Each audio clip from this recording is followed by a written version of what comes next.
Please listen carefully.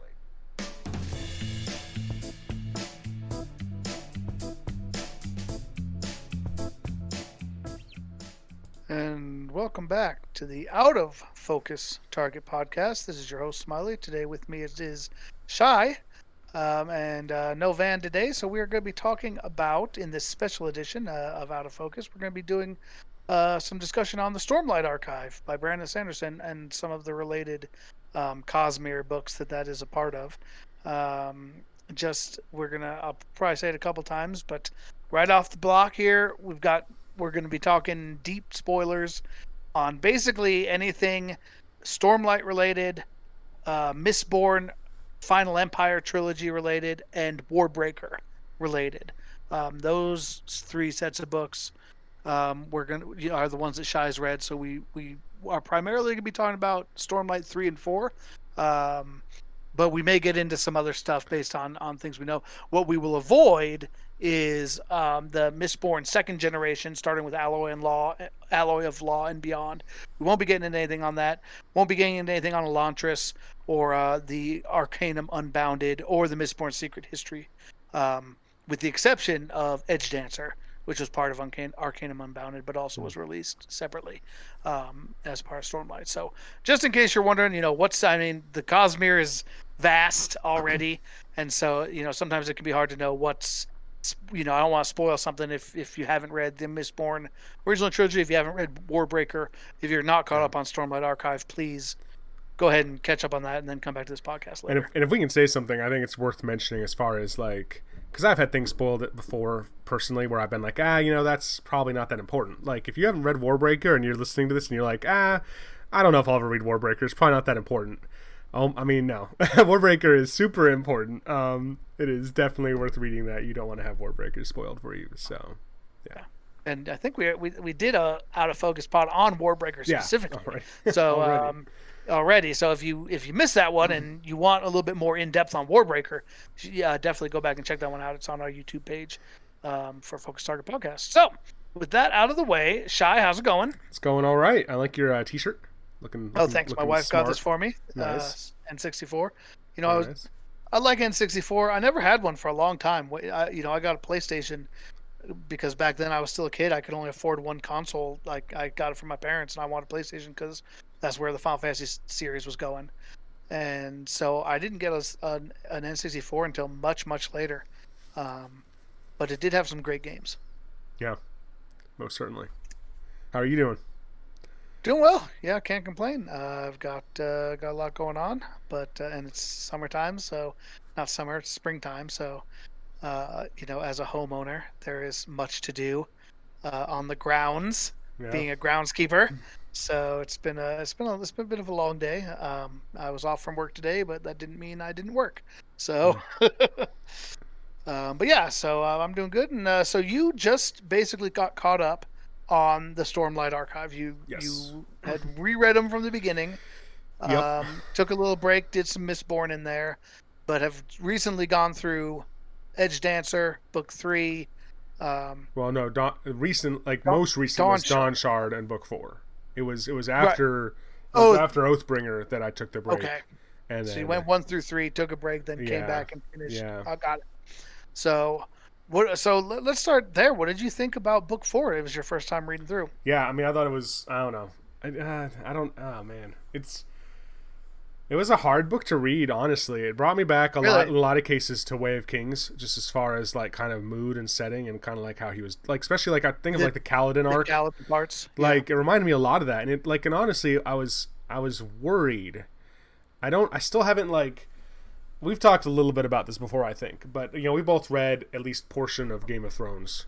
You may have read further than me. I think I read the first 3 or 4 books of that. I've read all of the Game of Thrones books. I didn't watch the show after. So you finished it. All right. I only got through Feast for Crows, I think, which was the 3rd book or something. I think there's no Feast for Crows is book 4. I think there's only one after that. Was it Dance for Dragons? Was that the last one? Yeah, I think that's the last one he released 10 years ago. Yeah, well, he hasn't written anything else. All right. So. Apparently, I was done before that came out, or maybe I never read Feast for Crows. Maybe I was going to. Mm-hmm. But I think we've talked in the past.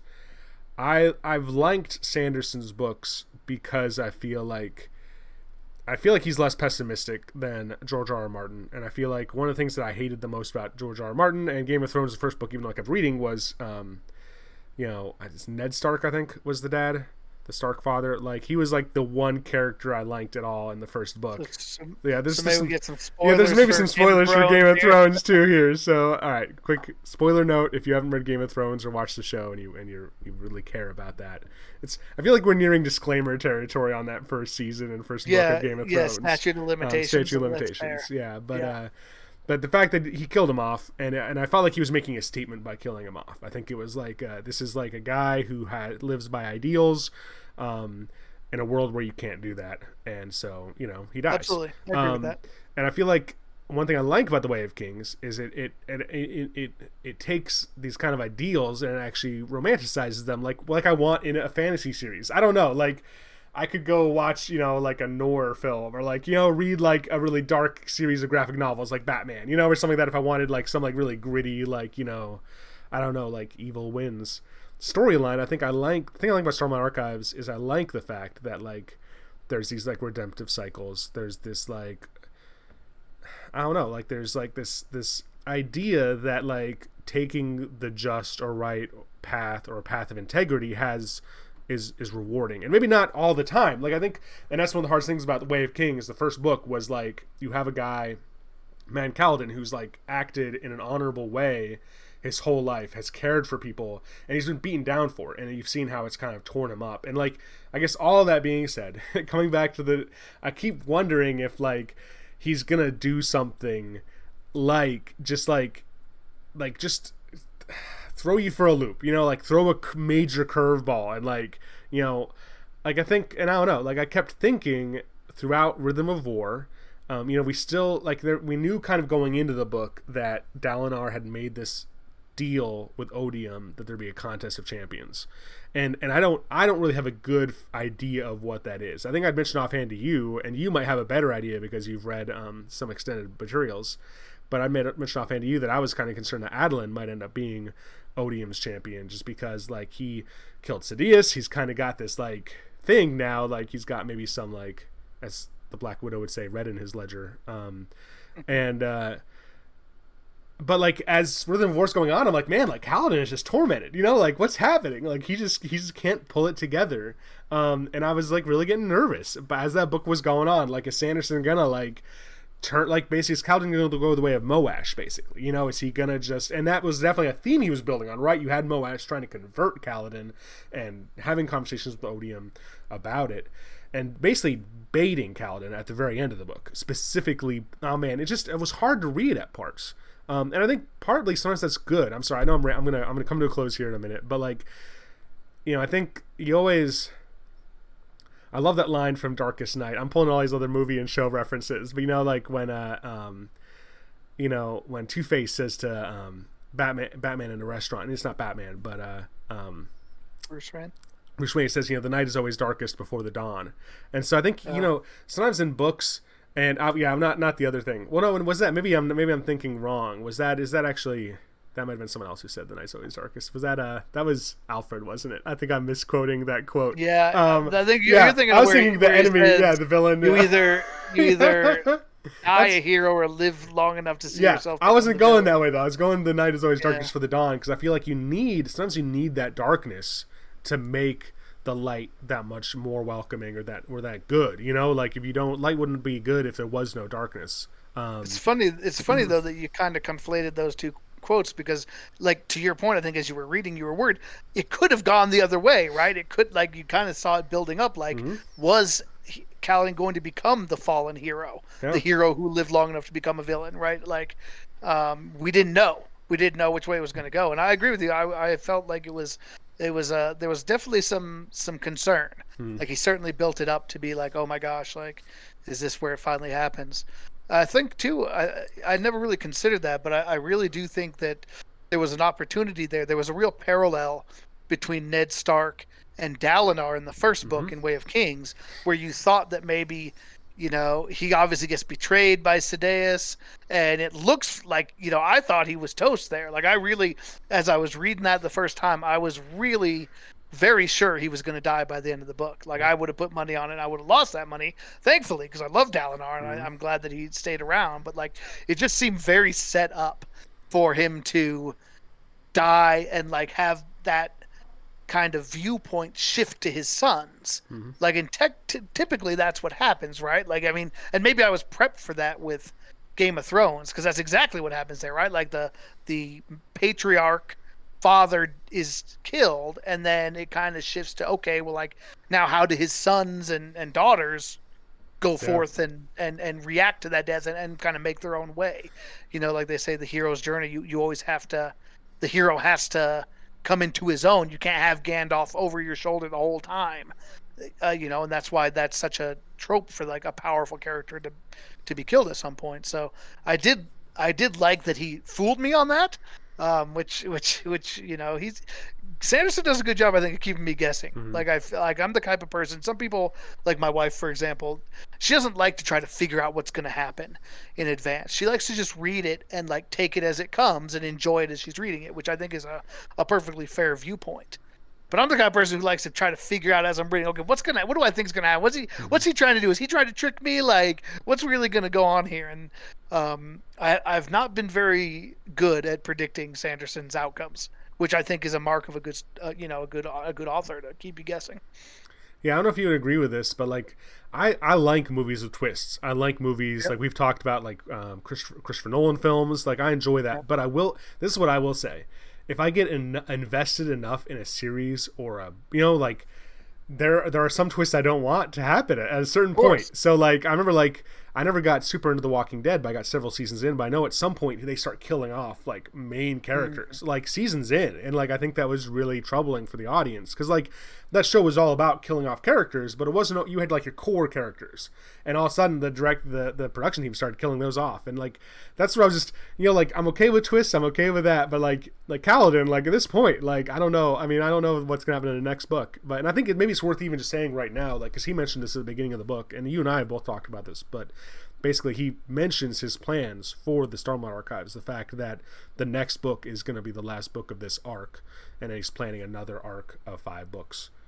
Yeah, with a time gap in between. Yeah, where a number of the characters, like my understanding, and we don't know if it's because we don't know the exact details, right? But like my understanding is there's definitely characters in the current series that will be in the next series. All right, that's good. So I don't believe it's like a 500-year time jump, unless there's some kind of way that these characters can persist. But my understanding is that, like, well, I guess I don't want to say what he, you know, because that is a little bit future spoiler territory about who will essentially be there. Like he's named a certain number of characters that he says, you know, this character and this character, I have plans for them. I think, I mean, maybe one of them we can talk about is Lift, right? Because he says that in Edge Dancer specifically, that like he had a lot of plans for Lift in the second arc. Gotcha. And so like by the time you get to the second arc, though, she's fully mature. She's, you know, a lot more advanced in what she can do.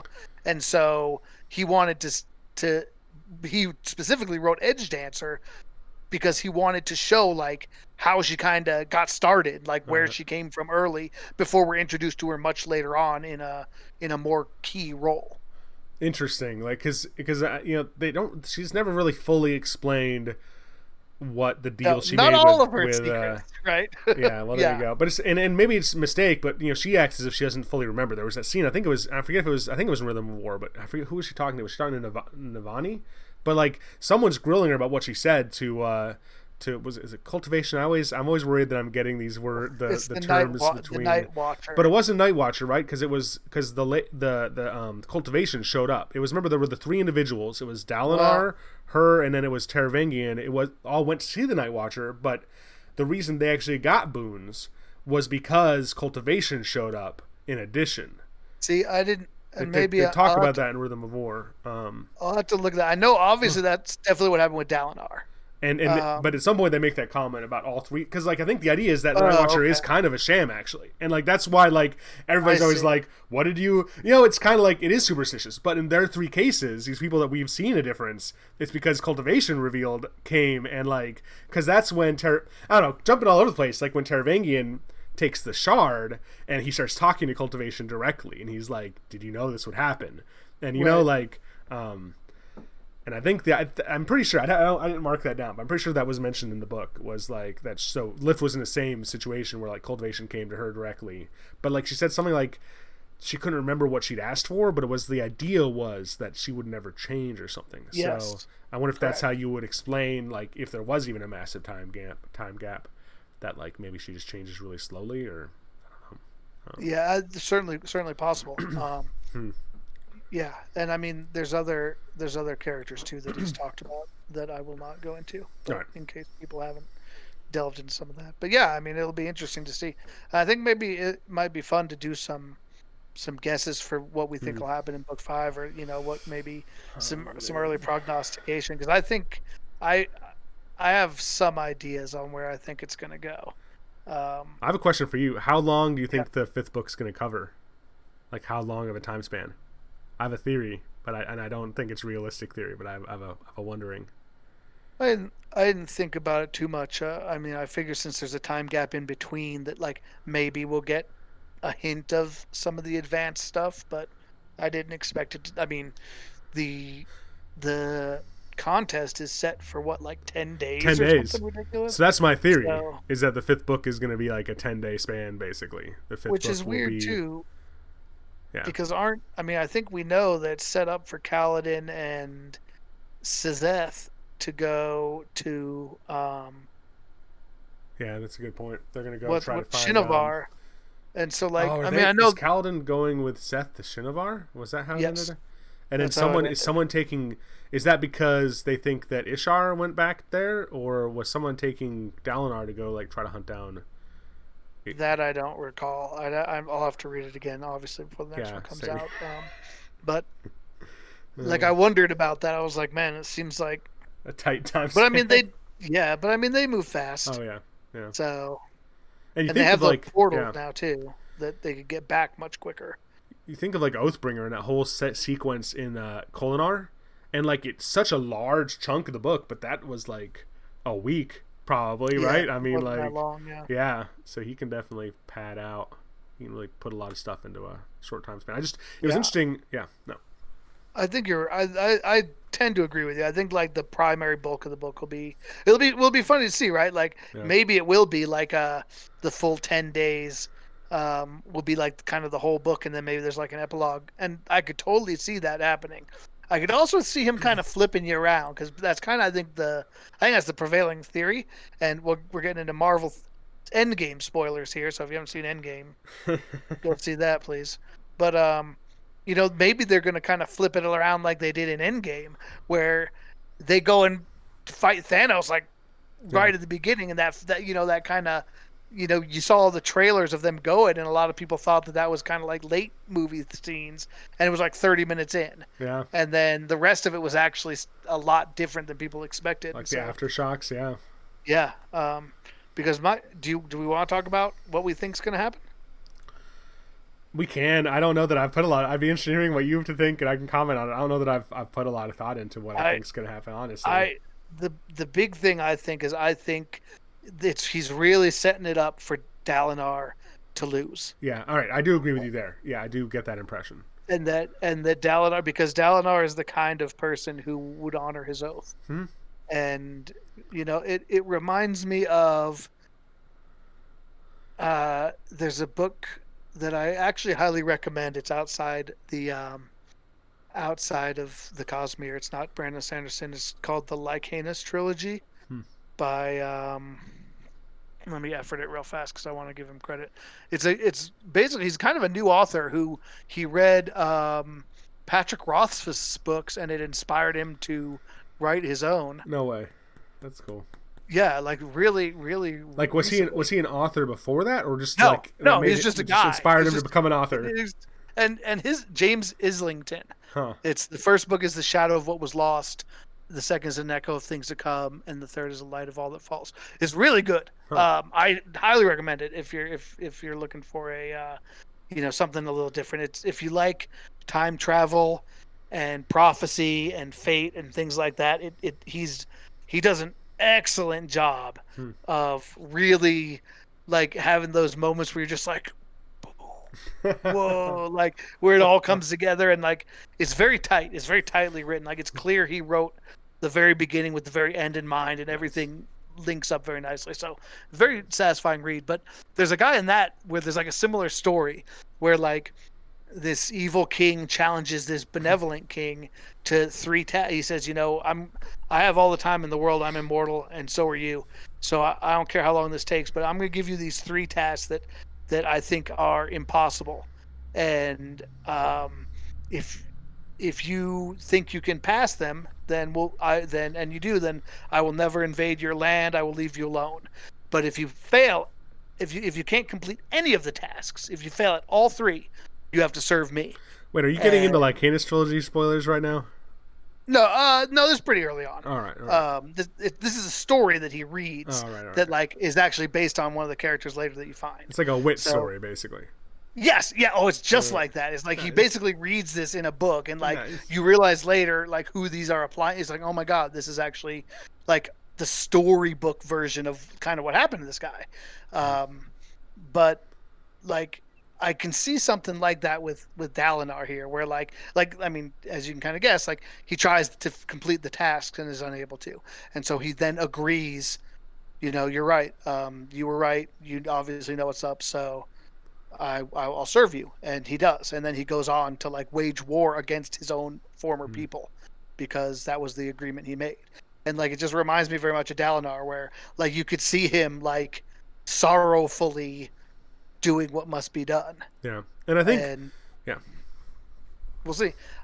Maybe not. Again, if it seems like that's kind of the obvious setup for me, then probably I'm wrong, and hopefully he will flip it around on me in a way that's satisfying. But So I agree with you. I think that what I don't, so I do like, I think like he in the agreement he specifically said like he makes it sound like Dalinar would be his vassal, but like as an ambassador to other worlds. Like I think yes, in the wording it wasn't that he would have to kind of like fight against his own people, but more like he would right, be sent out. What I yes, So this is where I'm going, and once again this leads into like my love of like redemptive like storylines and like hopefulness. But I agree with you. I think he's setting up for Dalinar to lose. I think that's a great way to bring Dalinar into a second arc, even if there was a massive time gap, because all of a sudden Dalinar's immortal. I mean, he most likely, he yep. would um, and then I think what better way for Dalinar, who is like kind of the best of all of them and maybe even the best tactician, to like see other worlds, gain an innate knowledge of the enemy, and then if there was an opening at some point, not to break his oath, but if like maybe if is it he's still it's still odium, right? It's no longer race, because race was the odium's the shard, but race was the Correct, vessel. I don't remember the name of the correct. other part of it, but if odium slash Taravangian were to like somehow break the oath, like, and gave Dalinar the ability to step out, like how much better armed would he be Hmm. to fight back? Interesting. I don't know. Like that may not be how it plays out at all. Like you said, Sanderson doesn't It'll, play by the rules. So it'll also be interesting to see like it's. I think it's kind of one of the things that I've been thinking about lately is like, is this going to be one of those situations where we don't necessarily think the people we think are the good and bad guys aren't necessarily who, like, maybe on a local level, he kind of did that flip a yeah, little bit with the what are they called, the void ringers ending yeah, up being the singers, and it's like they were actually the natives there, yeah. and so obviously it's seems a little bit rare for someone like Sanderson, who's such an advanced author, to fall into the just like pure good versus pure evil. Like it seems like most of the time, he gives you something where you can kind of see an argument for both sides a lot of times, and so you wonder if that's where we're going with this. It's like, will in the end, will we be rooting for Dalinar as Odium's champion for a different reason? Because the people he's fighting against are actually bad guys in their own way. Um, If I can make a it'd be interesting counterpoint, to see. yeah, Sure. I agree with you.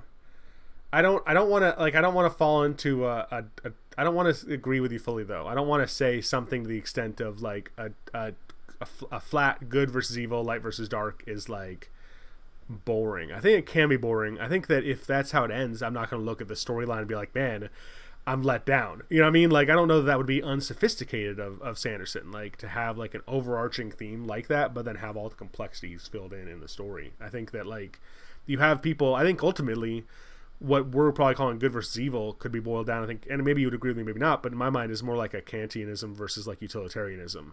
Like you have people like Kaladin on one side who are like every individual matters, you know, like I need to save everyone, versus someone like Teravingian who's like sacrifice the individual for the whole, or you know, for as many as possible. And like, so I feel like Sanderson has been leaning towards the can't, you know, the you know, Kaladin's point of view up to this point. He's probably one of the most sympathetic individuals. It'd be hard for me to imagine a complete switch in that area. I think it has been interesting how he's been playing with, like you said, the different archetypes that he'd set up originally. So like the Voidbringer switch, but even like he's really been building on like how Ja'anat, the Unmade, like is like not evil, is like, you know, like he's blurring that lines along these like kind of like almost what you would normally think of like forces of good and evil, and like even these like mixed Spren and like, you know, Renarin, and like now Shen's new name, Relaine, like, you know, these like, so I think he's doing that. I don't know. I can't say what he's gonna do. You may be right. I would be more disappointed if he did like a massive like philosophical shift like that. But well, I mean, it's just interesting to see. I mean, we saw that like, I feel like we saw that a little bit at the end of Mistborn, right? Where you kind of had like that evil power that they're fighting against wasn't really evil, so to speak. It was just destruction, right? Which is, it, you know, not what we want. Like, but like, you know, he made that point, I think, to Vin after she ascended, that like, like you can't have life without death. Like you need to make room, otherwise, you know, like there's nowhere to, like, you know, death is a critical part of life. It's not an evil thing. It's just, you know, like it's just different. And you know, he's like, you know, I'm sorry that your entire world's gonna die here, but like that's just kind of that was gonna happen eventually, one way or another. That's the end of all things. And so, I wonder if it might be something where it's like, you know, there's another point of view, and he's kind of done that a little bit, where when he's been talking to Dalinar Odium about, you know, that he's like, oh, you know, people call me hatred. Really, I'm just passion, right? You know, and like, it is kind of like a certain point of view thing, but like you wonder, we don't necessarily know what he's fighting out there. Like, there's a lot of different groups. There's a lot of different, let's say, what's the word I'm looking for here? Agendas. We just don't know, right? We don't know everybody's agenda right now, and so we're looking at this from a very narrow viewpoint, as you said. We're looking at this from Kaladin's view, from Dalinar's view, from Jasna's view, or more from Shallan's view, I guess. But you know, like, we don't, you know, a lot of times what can be bad locally can actually be good globally, right? Like, to your point, like from more of a utilitarian perspective, that like, you know, you may be, you know, it may be something that you don't like because it impacts your hometown, but it's necessary for the survival of the country, for example. Like, I wonder, I'm not saying it will go that way, but you just wonder. Like, I don't think it's going to be as cut and dry as good versus evil. And I don't think I would be disappointed. I just am predicting. Like, I just don't see that in Sanderson's writing in general. Like, usually his characters and his agendas are a little bit more nuanced than that. Yeah, I think what I would say too is it will be interesting. I don't know. The Odium as he was being used by race, I think it was a lie when he said, I'm not hatred, I'm just passion. Like, in other areas, from other perspectives, you saw that all that race wanted, it seemed like, was just to destroy humanity. And that was the impression I got, was that race was unhinged as well. So I think the question will be, will Teravangian with Odium take the force and the passion, but use it more in a calculated way. And then, we'll be interested in, I mean, it's almost like it's a whole new foe now to a certain extent. So what I could see, yeah. like, that might lead into now at some point, like you said, us rooting for him in some weird way, teamed up with Dalinaris's general. We just don't know what the future holds, and we don't know who he's going to fight against. Yeah. Is he going to fight against other good guys that we'll know from other series? Yeah. Or, like there's a lot going on. I think the second era of Mistborn 2 starts to get into that a little bit, especially towards the end. Like I can see as he's writing these books, like I can feel them kind of starting to come together. Right. Like they're not there yet, but like you just feel like we're getting there. One thing I wanted to talk about before we get too much further is the exchange between Wit and Taravangian. So this was interesting because I certainly read it one way, and then I saw a really interesting post online, and I wanted to see what you thought. So what was your take originally? Go ahead. Yeah, I don't like it. Wit, because I want to talk about Wit. Maybe after we finish with this, we could get into a little bit of Wit stuff. Wit is one of my favorite characters in the series. I like Wit a lot. He's another one of those characters like Kaladin, where I'm like, if he died, I'd be pretty pissed, to be perfectly honest, and like maybe it'd be worth it in the end. Maybe there'd be payoff. But so like I wasn't a big fan of this exchange because the way I took it was that he encountered Taravangian. Taravangian took away some of his power or took away something, found a crack in his armor that maybe Race never saw, and somehow like changed him, and it seemed like for the lesser, like took away his memories or some of his abilities, and it ends basically with like, I guess just for our audience, like it's this exchange in a certain order of events. They have a conversation, and then like it's almost like a snap of the fingers, and all of a sudden like Wit's back at the beginning, or he's leaving again. I forget exactly. Like he was leaving their exchange, and then like something happens to him, and then all of a sudden he's like leaving their exchange again, right? Like it's almost like there was like a ripple in time, or rewind. Like but yeah. So I thought it was, yes. That's how I took it, was that he actually was injured somehow by Taravangian, So he's certainly, I think is clear is what happened is he was storing his memory in breath. So we know that he has breath from the Warbreaker series. And basically Taravangian realized, well, I can't damage him, but I can take some of his breath. Oh, that's what I didn't understand exactly what was happening there. So he was talking about the breath. Yes. All right, I didn't make that connection. And the way we know that is he like at the end of it, he no longer had perfect pitch. Gotcha. Which we know that's a tier of breath. Oh man, a pretty low tier. I missed apparently a lot of stuff here.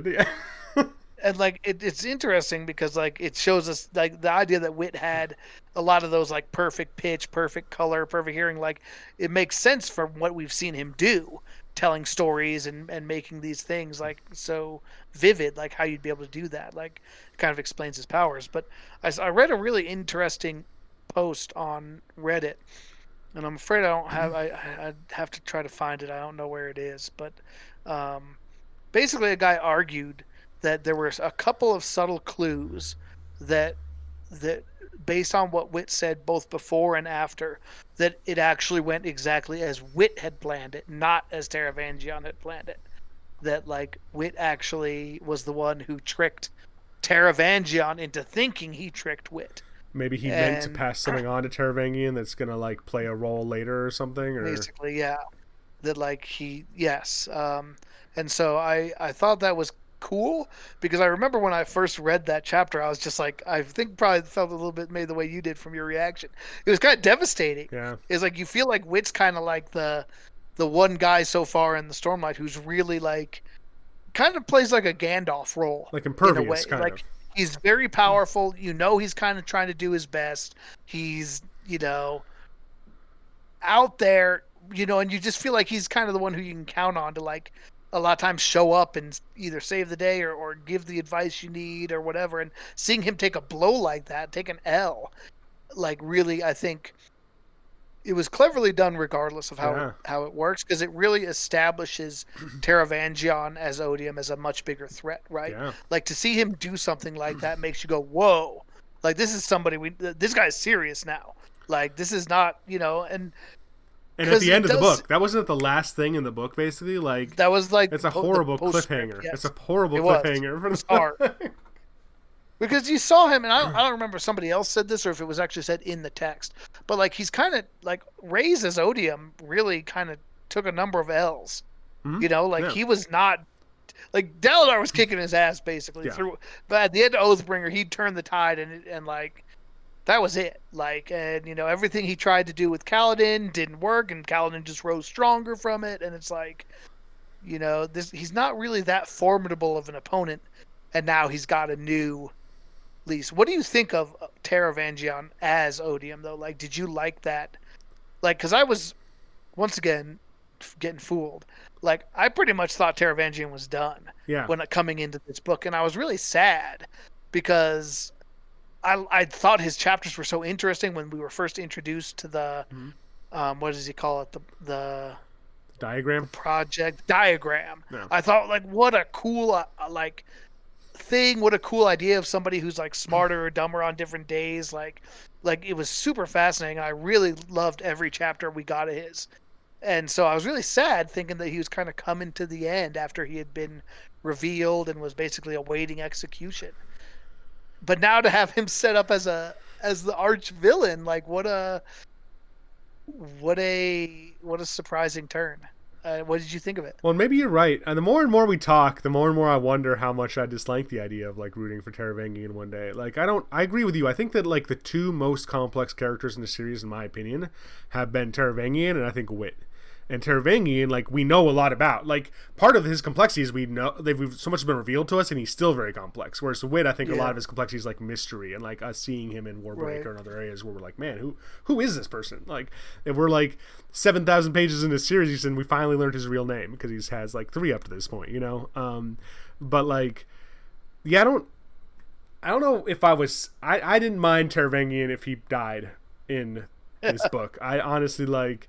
I'd kind of gotten sick of him. I definitely am not a utilitarian, and it honestly like sometimes like that pisses me off, like the utilitarian viewpoint. Like I don't, and that's why I would never make like a good general or a good president. You know what I mean? Like I'm not the guy you want having to decide like do we save the 1 life or the 1,000 lives? Because like it would like kill me to decide for the 1,000 lives versus the 1.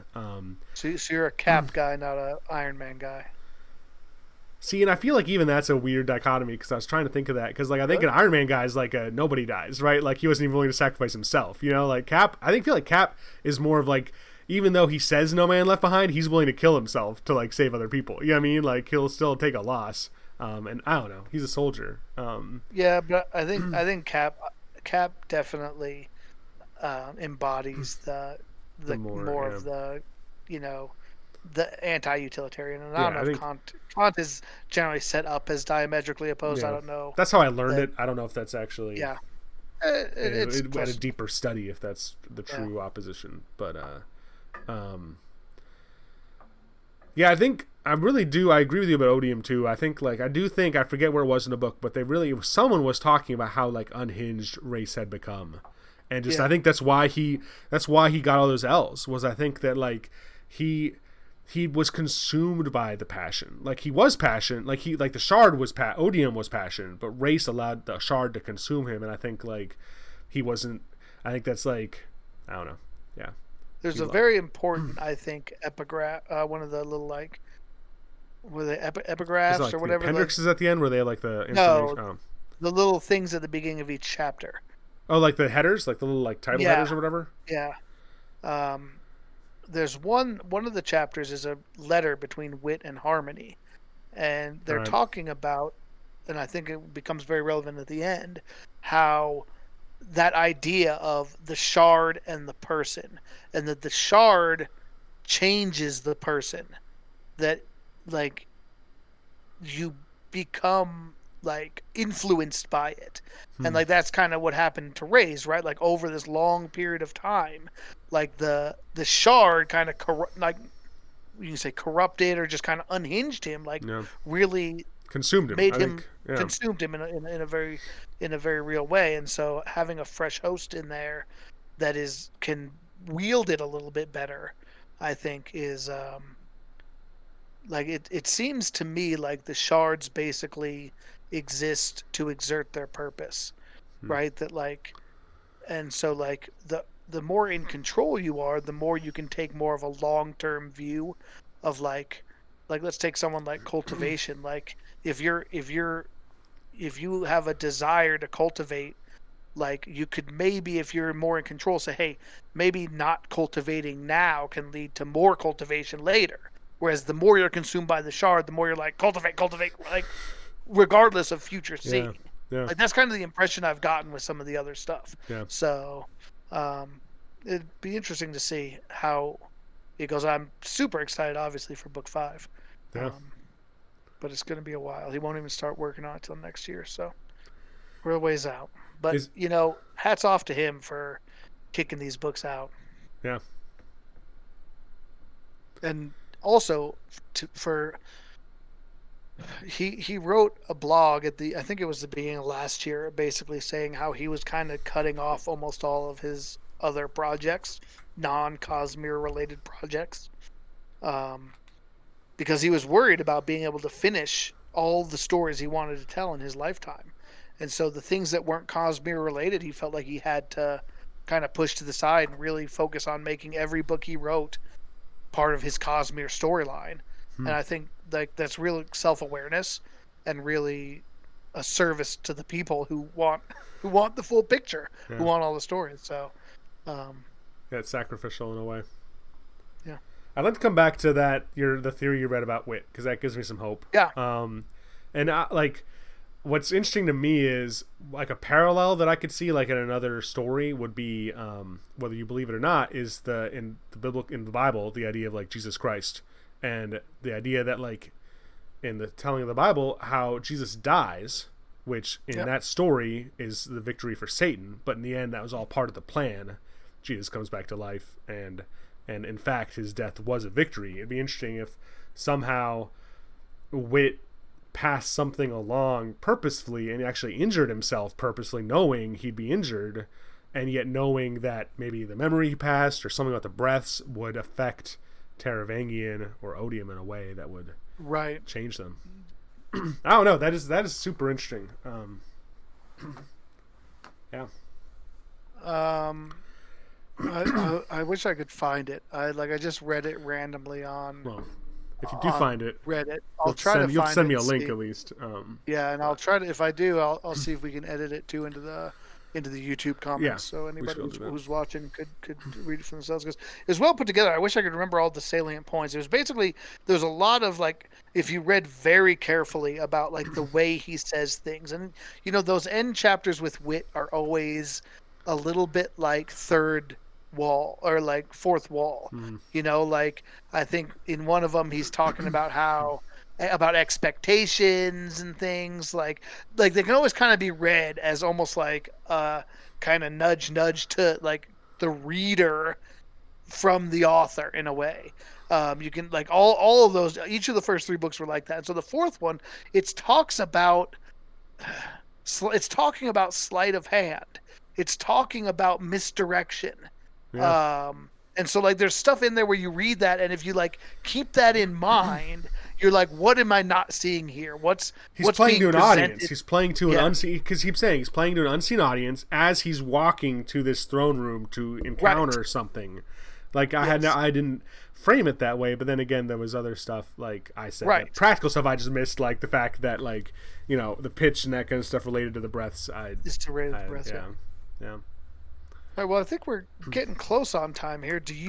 Is there anything else you want to discuss while we have a couple more minutes? Yeah, I think one thing would be worth. I mean, there's so much to discuss. I mean, I think we haven't talked about Dawn Shard, but I think really what I would like to do is maybe we don't talk about Dawn Shard. I think since we've talked about Rhythm of War so much, maybe we just hit on some favorite moments of the book, like things that popped out to us, or things that really affected us. Maybe that we really, in our mind, we still kind of resonate with.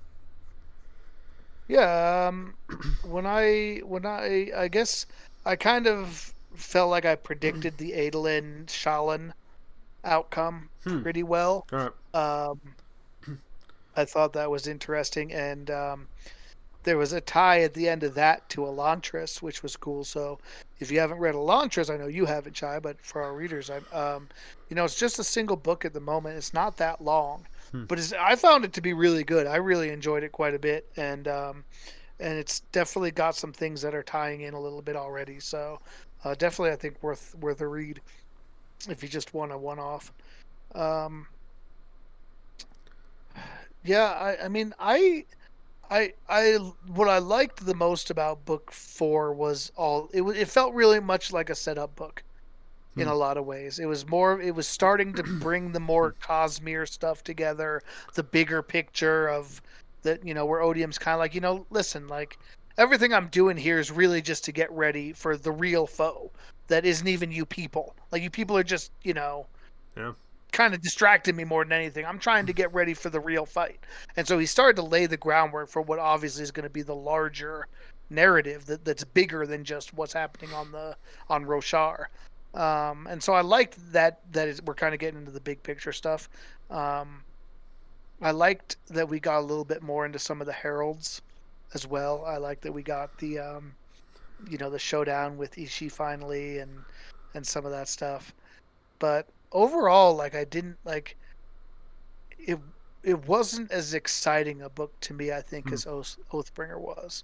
Like it was good, um, but like the different parts of it, like I mean, the Kaladin, like you said, the Kaladin stuff was kind of sad Yeah. and kind of slow and like important, right? Important for him to work through, important for his character development, and like I guess that's how I feel about this book. Like it wasn't that exciting, and it wasn't that like there weren't a lot of parts that I loved or that I really can think back of and be like, oh, I love this part. But I feel like it was all important, Hmm. and I wouldn't want to take that away. Like sometimes you need that slower pace to like ramp up for what I imagine is going to be a pretty crazy book 5. Like I have to feel like book 5 is going to be pretty out of control. The one thing I did that made me really sad, on a personal note, was how like so if you remember, we get a little bit of a viewpoint from Jasna, where her and Wit have kind of get into a relationship, and Wit just kind of like wants to have like more of a physical relationship, and she's just like not interested. She's like asexual basically. Like But she has no, no I sex don't think drive at so. I all. don't think that's right. Really? That's not how I read it. I read Did it I that miss? she was more turned on by intellect, and she was more turned like. So it's not that she was never not turned on by anything, but it was like I thought she specifically like she was wording in a way that like it wasn't looks to her, it was like conversation. That she did have a sex drive, but it was like a different like That's not mechanism how for I her. read it at All right, all. well, I we'll read. need I to read. compare notes It'll be again another interesting. time. Yeah, I will certainly look more carefully yeah, on second reread. But yeah. I got the feeling that she just wasn't into like romance and love and things like that. That it was like not that she's Well, not interested in intellectual connection, but that like she didn't really feel like she had time for a yeah. romantic relationship and or any interest in it, and that made me sad because Jez has always been like my favorite female in the series, and like the girl who, like, were I on Roshar as a guy, like would be the one I'd be most interested in. So, sad to hear, hard to hear that, you know. Yeah. But Well, that was my personal note. yeah.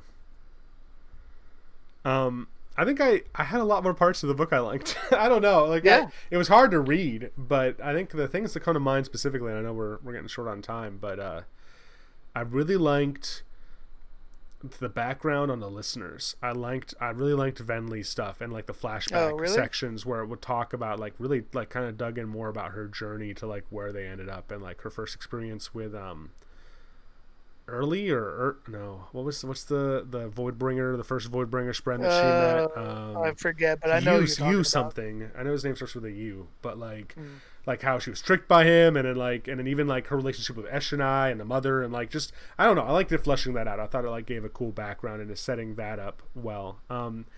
My two favorite moments of the book, one, they both involve Kaladin, and one involves Calvin's Wit, the best. and I think like I don't know if Sanderson would agree with this, but I feel like Wit is like his indulgence.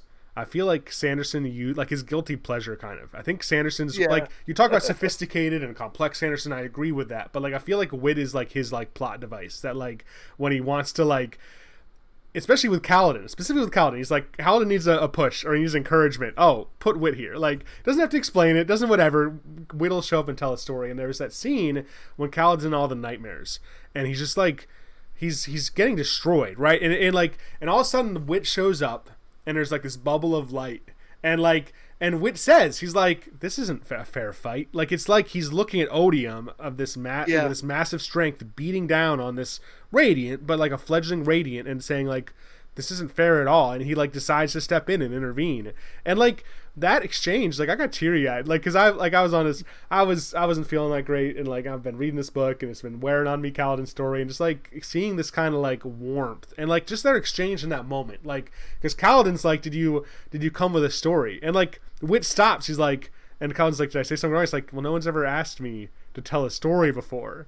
And then do you remember the story he tells? Like, because he's like, I'll tell you a story, but it doesn't have a meaning. And he tells a story, and then I get to the end, and Kaladin's like, that's it? And he's like, well, I told you there was no meaning. But obviously, like, because it ended not... Do you remember... I'm trying to remember what the story was. I'll have to reread it. I don't remember. I remember this. I remember him telling that story. Yeah. It didn't end particularly hopeful, and I think that's Kaladin is, like, frustrated. Like, what? Like, what kind of story is that to tell? He's like, well, I just told you. Like, but, so that part really liked it. And obviously, I think the obvious...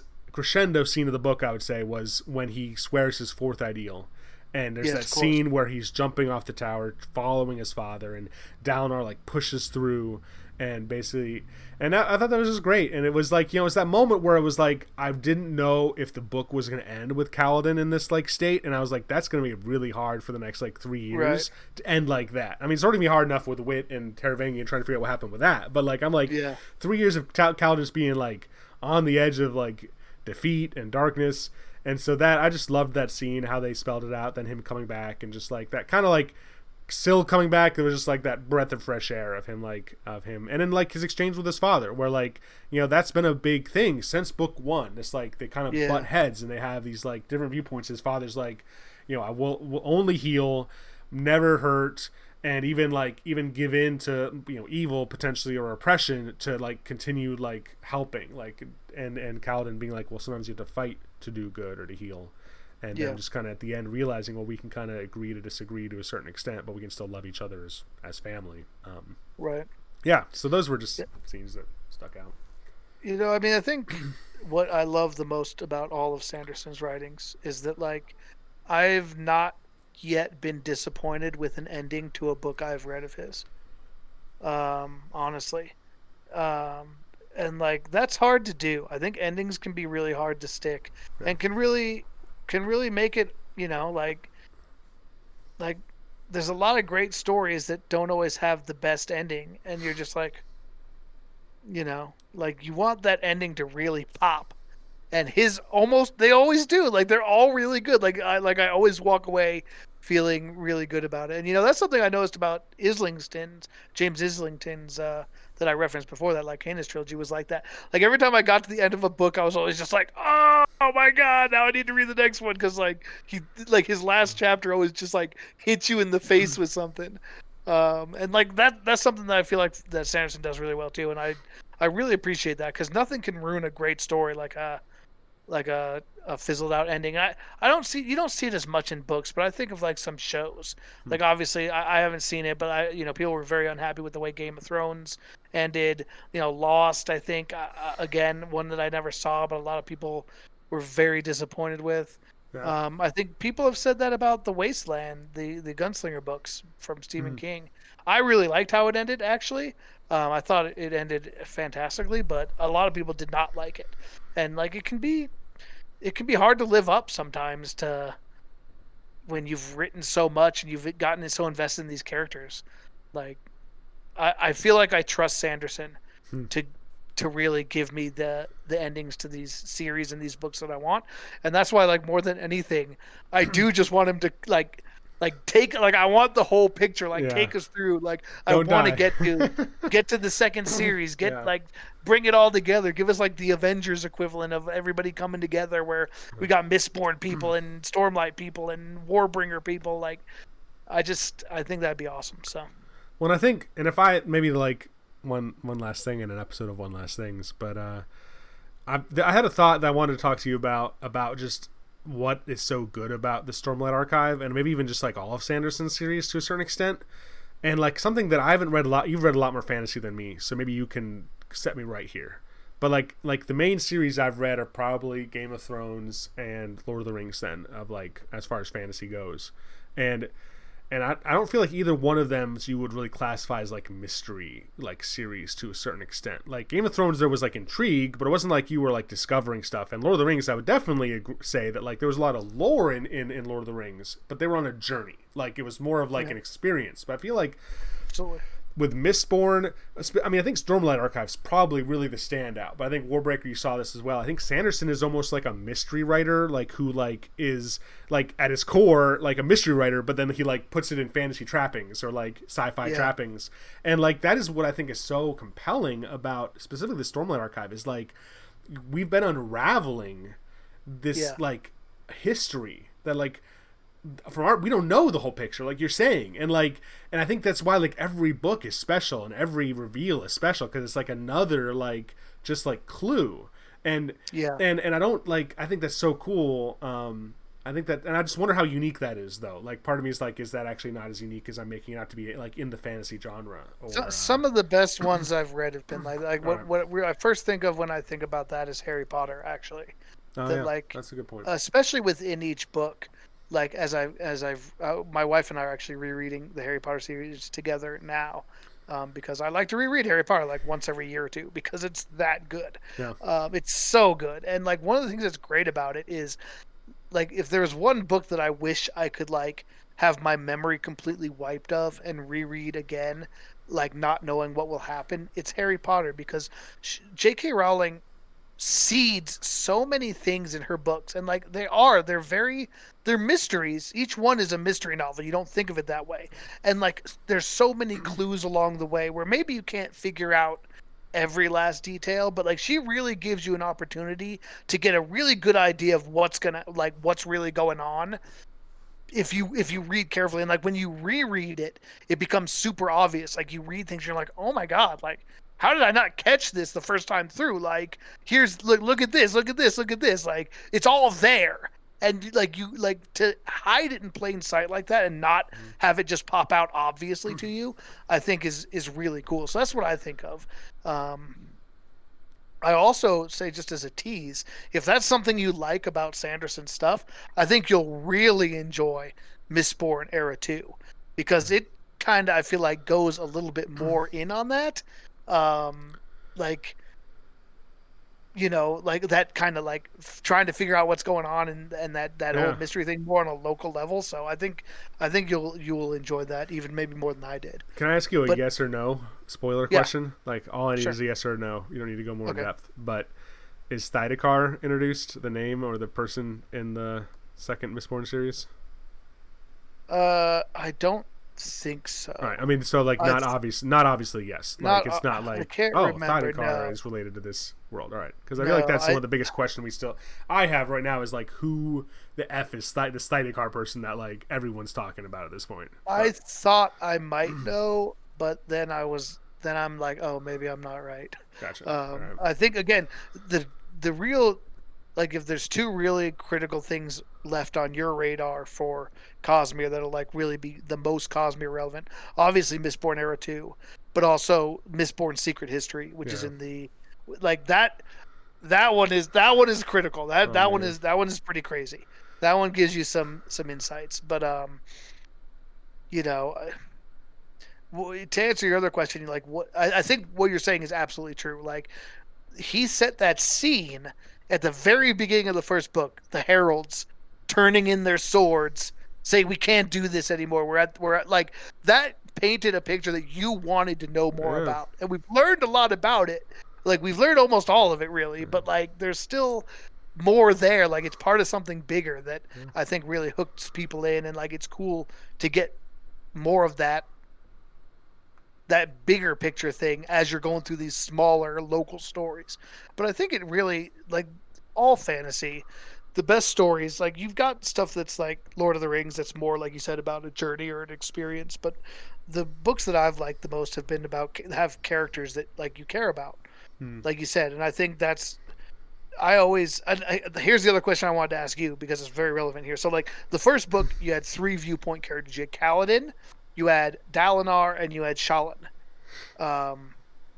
And I think maybe, you know, you had one or two from like Wit here or there, maybe a quick Adolin. Adolin, would be the like. But like those were the 3 big storylines, right? Probably for the first 2 books, kind of, right? Or were you gonna Yeah. expand? Yeah. Who's your favorite of the three? Kaladin? Like to read. Like which chapter were you most excited to read when you Like in turn a Rhythm page? of War, or like in No, in the very first book. wait, in the very first book. So like trying to like put myself back in that Yes. the first read through. Yes. Probably Kaladin the first read through. Kaladin. Like yeah. When for me, like it was one of those things that like it reminded me again of a Harry Potter moment where like they ask where like the Rod, Harry, and Hermione are talking about the three hollows, the three Deathly Hollows. And then Hermione's like, well, it's obvious which one you would want. And they all give a different answer.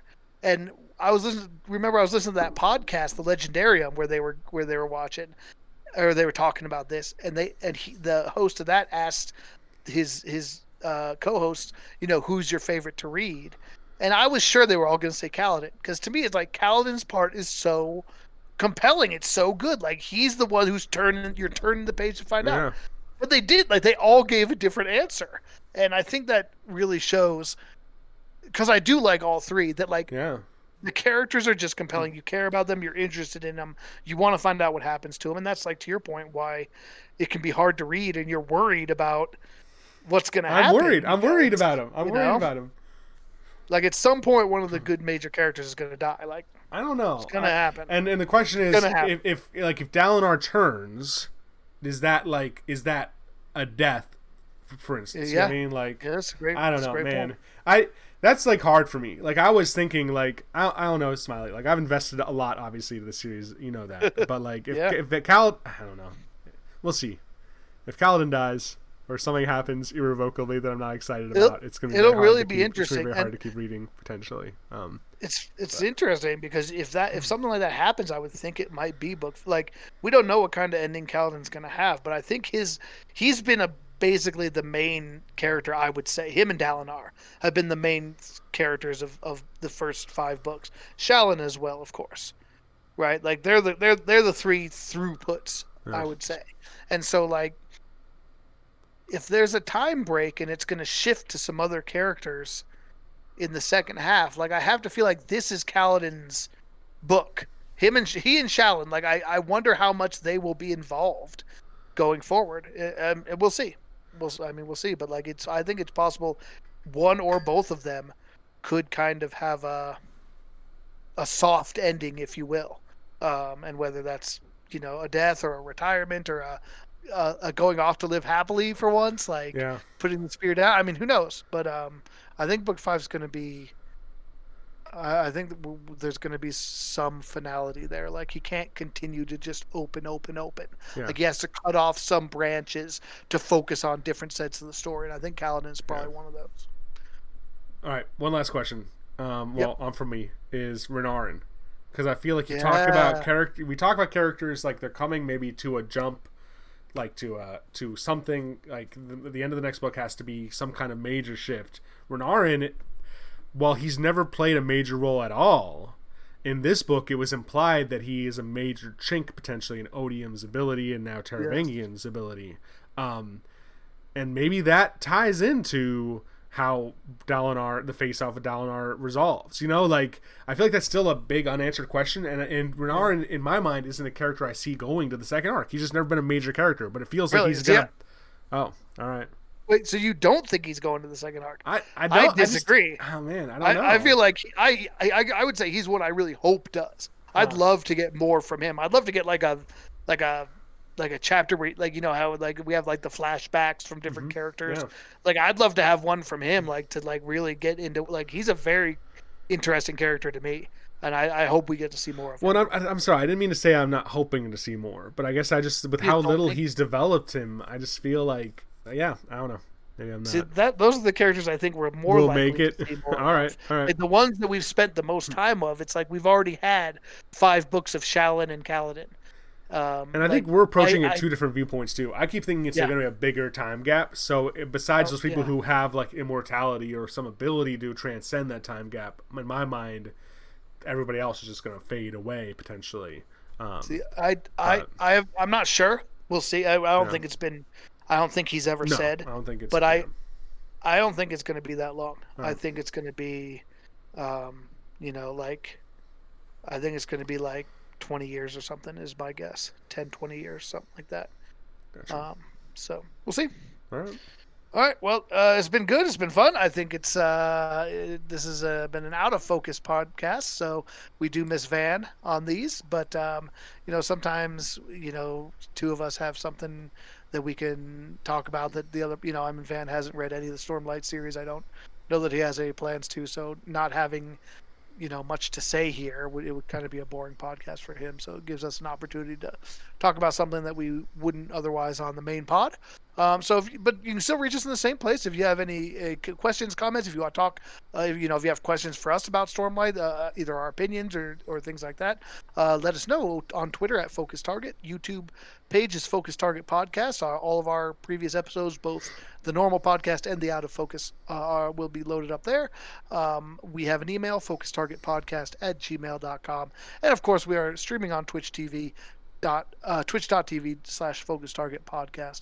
And so that is where you can find us. So thank you all for joining us for an Out of Focus Target podcast. Shy, thanks for being here. Thank you. I guess we'll see you next time. Yeah. See, what's the saying? What am I supposed to say? We were going to mix it up, weren't we? We were going to be like, and as never, like, I don't know, journey before destination or... Oh, Journey for Destination, yeah. I thought there was something I had said one time at the end of one of these pods that you guys said I should keep doing, and I forgot. I was like, until we see you, we'll see you. Next episode. Or, yeah, I don't know. Yeah, I would, whatever. Peace, we're out. All right.